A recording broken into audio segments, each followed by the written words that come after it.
오늘 제가 준비한 거는 제가 이 대법원 판례를 보고서 너무 궁금한 내용들이 많이 생겨서 다 같이 좀 의논을 해보면 되게 좋지 않을까 생각해서 이 내용을 좀 준비를 해봤고요.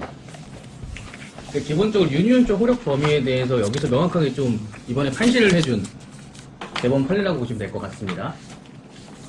일단 사건 경위를 먼저 좀 살펴보면은 16년도에 이제 원래 있던 단수 노조에서 유니온적 조항을 취하게 했고요. 그리고 나서 이제 복수 노조가 생겼습니다. 그러나 이제 어쨌든 지배적 노동조합은 기존에 있던 단수 노조가 기존에 있던 그 제주지역 자영업자 노동조합이 교섭 대표 노동조합이었고요. 그리고 나서 이 근로자분들이 들어왔는데 이분들이 이제 교대 노조에 가입하지 않고 곧바로 이제 소수 노조에 먼저 가입한 상황에서 이 유니온 협정에 따라 해고를 한 사건이었습니다. 이 판결 요지를 보시면은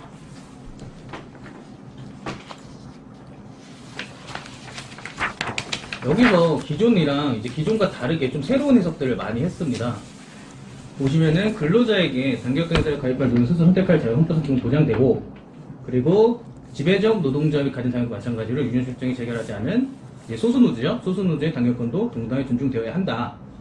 그래서 이제 유니온적 협정은 이 해고의 위협을 통해 교대 노조에 가입하도록 강제한다는 허용 범위가 상당히 제한적일 수밖에 없다. 그러면서 이제 이 효력 자체를 다 인정할 수는 없고 아예 그냥 어느 노조에도 가입하지 않은 근로자에게만 이 효력이 발생된다. 이런 결정을 내렸어요. 그래서 이분이 했던 이제 해고, 무효확인 소송이 해고가 무효라고 확정이 나왔고요.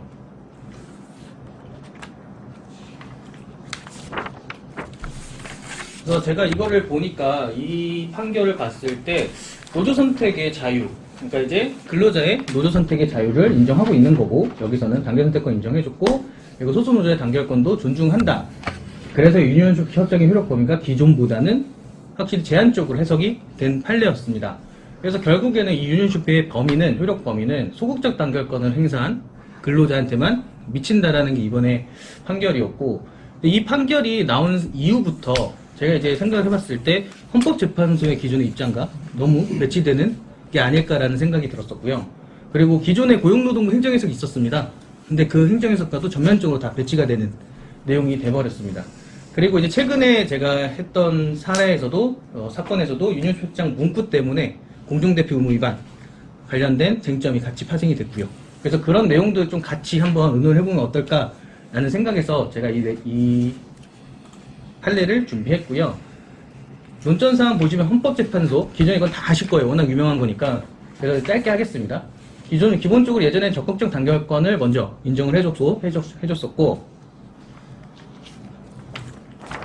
근로자에게 단결 선택권과 그 노동조합의 집단적 단결권 이 두 가지가 충돌이 되면은 노동조합의 집단 단결권을 먼저 우선적으로 존중을 했다.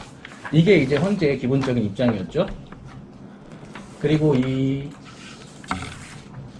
근로자의 단결권을 보장 헌법 제33조 제1항에도 위반되지 않는다라는 걸 해가지고 제한적 단결 강제가 허용된다, 위헌이 아니다라는 걸 최초로 판시한 헌재인데,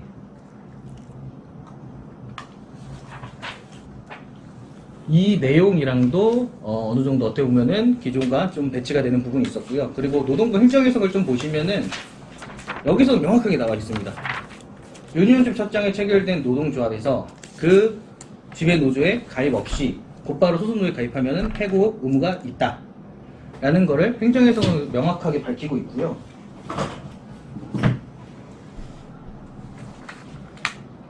그리고 제가 최근 했던 사례 중에서도 이 대법원 판결이 나오고 나서 이 문제를 제기를 하더라고요. 그래서 유니온십 협정을 했는데 거기서 있던 쟁점은 단체협약의 문구가 쟁점이었습니다.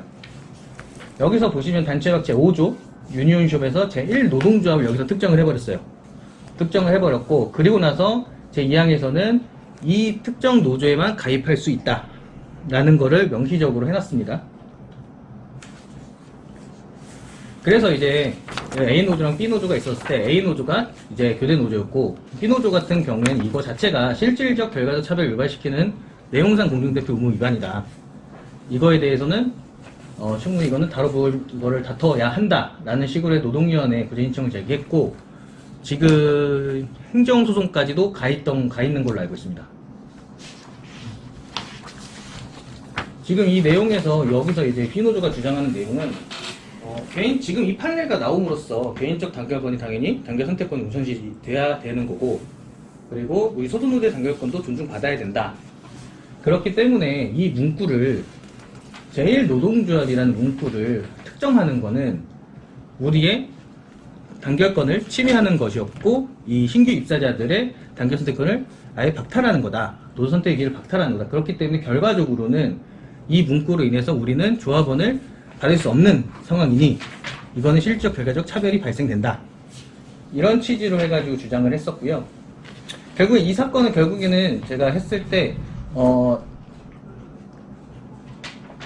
A 노조 공정대표 부분은 아니다 라고 나왔던 사안이긴 합니다. 근데 이제 이 의논사항을 보시면은 제가 이 것들을 보면서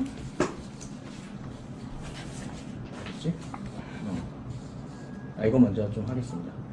이 대법원 판결 보면서 헌법재판소랑 고용노동 행정에서 너무나 배치가 된다라고 생각을 했었는데, 그래서 이런 좀 측면을 같이 좀 논의를 해보고자 했습니다. 그래서 개인의 단결권, 이전에 이제 헌재에서는 개인의 단결권보다는 집단적 단결권을 중요시하는 결정을 했었고, 이 내용을 토대로 고용노동부 행정해석에서도 집단적 단결권을 우선한다라는 입장을 제시를 했었습니다. 그리고 이 판례가 나오면서 고용노동부에다 제가 또 한 번 질의를 했었습니다. 혹시 여기서 이 판례랑 이거랑 배치가 되는데 지금 어떻게 해석을 하냐라고 물어봤을 때, 여기서도 행정해석은 이제 개인의 단결 선택권 우선한다라는, 이번에 대법원 판결을 반영해서 우선한다라는 좀 답변을 받았었고요.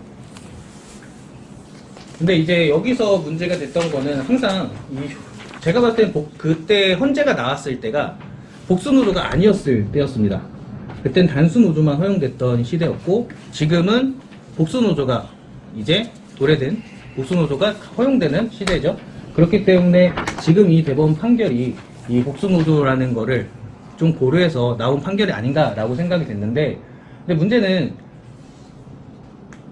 이 노조법 제81조 제1항 제2호 단서 내용을 보시면은 거기서도 명확하게 그 노동조합이라는 걸 특정해 놓고 있습니다. 거기서 그 노동조합이라는 거는 결국에는 교대 노조겠죠.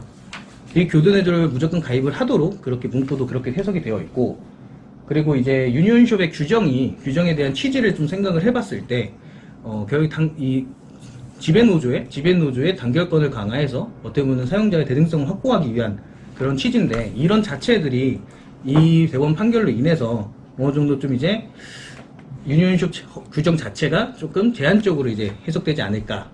그 존재의 의미가 어떻게 될 것이냐. 약간 이런 측면을 좀 같이 고민을 좀 해볼 필요가 있다고 생각해서 제가 이걸 갖고 왔고요.